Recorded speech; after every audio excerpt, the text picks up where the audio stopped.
सभी इंतजार कर रहे थे बसवराज मुंबई क्या कहते हैं बीजेपी की हार कांग्रेस की जीत पर। यह जीत बहुत बड़ी जीत रही कांग्रेस के लिए। बसवराज मुंबई का चेहरा रहा। आपने देखा पे सीएम के पोस्टर हों, बसवराज मुंबई पर 40 कमीशन के आरोप, बहुत सारे आरोप लगाए गए हैं। तो सबसे बड़ा टारगेट बसवराज मुंबई थे, सिटिंग सीएम थे, लेकिन चुनाव प्रचार में चेहरा रहा प्रधानमंत्री मोदी का आगे। तो सब इंतजार कर रहे थे कि क्या बात कही जाती है बसवराज मुंबई की तरफ से। फाइनली उन्होंने अपनी चुप्पी तोड़ी और इस पूरे मामले पर क्या कहा ये आपको बताता हूं। इस कर्नाटक में जो उनको हार मिली है, कांग्रेस की जो जीत हुई, उस पर क्या टिप्पणी आई है। कर्नाटक विधानसभा चुनाव में बीजेपी को मिली करारी हार के बाद कर्नाटक के पूर्व मुख्यमंत्री बसवराज मुंबई निजी मीडिया से बात करते हुए दिखाई दिए, जिसमें उन्होंने कई बड़े खुलासे किए और कांग्रेस की जीत के पीछे के कारण बताए। मुंबई ने वो 3 कारण बताए जिसके सहारे कांग्रेस बीजेपी को पीछे छोड़ने में कामयाब हो पाई। बसवराज मुंबई ने कहा कि कांग्रेस ने अपना प्रचार अभियान जल्दी शुरू कर दिया और राज्य में भाजपा का संदेश गड़बड़ा गया। विधानसभा चुनाव में भाजपा ने 224 विधानसभा सीटों में से 66 पर जीत हासिल की। वहीं कांग्रेस ने 135 और एचडी कुमारस्वामी की जनता दल सेक्युलर ने 19 सीटें जीती। बातचीत के दौरान जब मुंबई से पूछा गया कि नतीजों से क्या सीख मिली, तो इसके जवाब में उन्होंने कांग्रेस की जीत के कारण बताए। उन्होंने कहा, लोग मुफ्त उपहारों के बहकावे में आ गए। फिर व्यक्तिगत रूप से मुझे लगता है कि कांग्रेस अधिक संगठित थी।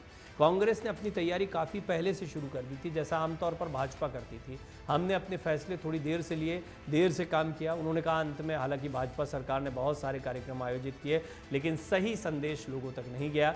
सरकार के बड़े फैसले लोगों तक नहीं पहुंचे। ये इंगित करते हुए कि भाजपा का वोट शेयर नहीं बदला, मुंबई ने कहा कि दक्षिणी कर्नाटक में पार्टी की पैठ, जो जेडीएस का गढ़ है, ने भी कांग्रेस की मदद की है। उन्होंने कहा, जेडीएस के 5% वोट कांग्रेस की ओर चले गए। भाजपा ने 2018 से अपना 36% वोट शेयर बनाए रखा है, लेकिन कांग्रेस का वोट शेयर 38.1% से बढ़कर 42.9% हो गया। जेडीएस के वोट प्रतिशत 18.3 से घटकर 13.3% रह गया। इन्हें 5 का शिफ्ट हुआ कांग्रेस की तरफ।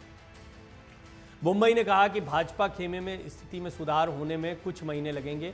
उन्होंने कहा, मैं कर्नाटक में भाजपा की हार की जिम्मेदारी लेता हूं। एक नेता को जिम्मेदारी लेनी चाहिए, तभी चीज़ें आगे बढ़ सकती हैं। बड़ी बात यह है कि हमें पार्टी को लोकसभा चुनाव के लिए काफ़ी पहले तैयार करना होगा। हमें नया खून लाना होगा और सभी स्तरों पर नई सोच को आगे बढ़ाना होगा। हमें अपने कार्यकर्ताओं का कायाकल्प करना होगा। 3 से 6 महीने के भीतर चीज़ें बदल जाएंगी और हमारे पक्ष में होंगी। कर्नाटक लोकसभा सीटों की दृष्टि से काफ़ी महत्वपूर्ण राज्य है। यहाँ लोकसभा की 28 सीटें हैं। विपक्ष के नेता के पद के बारे में पूछे जाने पर मुंबई, जो सदन में भाजपा के सबसे वरिष्ठ विधायकों में से एक होंगे, उन्होंने कहा कि वो पार्टी के अभियान को आगे बढ़ाएंगे, चाहे उनके पास पद हो या न हो।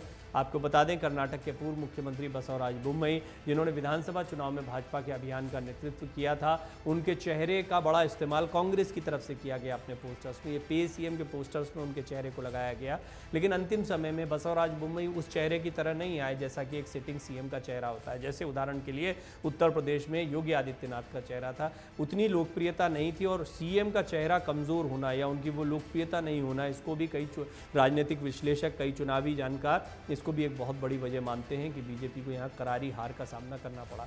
यही वजह रही कि अंतिम समय पर प्रधानमंत्री मोदी को खुद अपने चेहरे को सामने रखना पड़ा और बीजेपी के तमाम नेता उनके चेहरे पर वोट मांगते दिखाई दिए। येदियुरप्पा का चेहरा भी बसवराज मुंबई के मुकाबले ज़्यादा बड़ा चेहरा दिखाई दिया। हालांकि बेशक वो चुनावी मैदान में नहीं थे, लेकिन वो लोगों से अपील करते रहे। उनके बेटे को चुनावी टिकट मिला। लिंगायत समुदाय के वोटर्स को अपने साथ जोड़े रखने के लिए उनके चेहरे को महत्वपूर्ण माना जा रहा था और ये वोट मिला भी, ऐसा माना जा रहा है।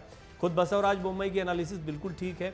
वो कह रहे हैं कि हमारा जो वोट प्रतिशत रहता था वो रहा है, हमारे जो गढ़ थे वहाँ पर हमारी स्थिति मजबूत रही है। जेडीएस को जो नुकसान हुआ उसका फ़ायदा कांग्रेस को मिला है और सीटों में ज़बरदस्त बढ़ोतरी हुई है।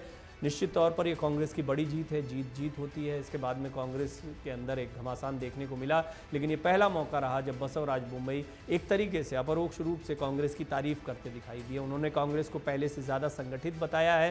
साथ ही साथ में उन्होंने बताया कि पहले चुनाव प्रचार शुरू कर देना, बातों को सही तरीके से पहुँचाना, ये कुछ मजबूत चीज़ें रहीं जिसकी वजह से कांग्रेस बेहतर प्रदर्शन कर पाई। मन से उजाला कर चले, मन से उजाला कर चले, एक अमर उजाला।